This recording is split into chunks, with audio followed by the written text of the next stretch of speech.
Монголын үндэсний олон нийтийн радио, телевиз, Монголын олон суваг дамжуулагчдын холбоотой хамтран ажиллахаар боллоо. Монголын үндэсний олон нийтийн телевизийн урын санд байгаа архивын нэвтрүүлгүүд, бичлэгийг сэргээх, эдийн засгийн эргэлтэнд оруулахад хамтран ажиллана. Мөн мэдээлэл технологийн салбарын эрдэмтэн судлаачид инженеруудын бүтээлүүдийг олон нийтэд хүргэх зорилготой энэ гэрээг байгууллаа.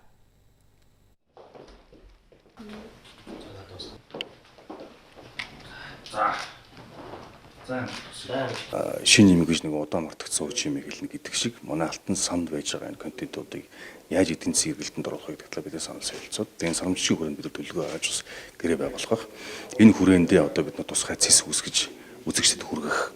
За мөн одоо төлбөртэй үйлчлэгийг одоо хэрхэн яаж үзэх ёстой хуулийн хүрээнд одоо үзэгчдэд санал болгож болох уу гэдэг тал дээр бид нэр ойлголцолд хүрсэн байгаа. Ингэснээрээ бол одоо юу гэдэг гэхээр Монгол улсын түүх хүн соёлыг одоо хадгалж үлдсэн бит болон бит бус өв тэгжтийн тухай тий Монгол улсын хөгжил цэглэлтийн тухайч гэдэг юм уу. Тэгээ энэ одоо сайн контентуудыг үзэгчдэд үзэх юм боломжтой болно гэсэн. Өдөр технологи нь хөгжиж байна. Та бүхэн мэдж байгаа 4К, 2K, Full HD-гээд явж шүү дээ. Тэгэхээр энэний цаана болгон ч одоо нөгөө хүн суралцах хэрэгтэй байдаг, инженер суралцах хэрэгтэй байдаг. Тэр дагуу одоо материалуудыг бас сурчлах. Дээрээс нь энэ инженер техникийн ажилтнуудыг сургалтанд хамруулах гэдэг төв шаттай ажлууд явагдаж байна.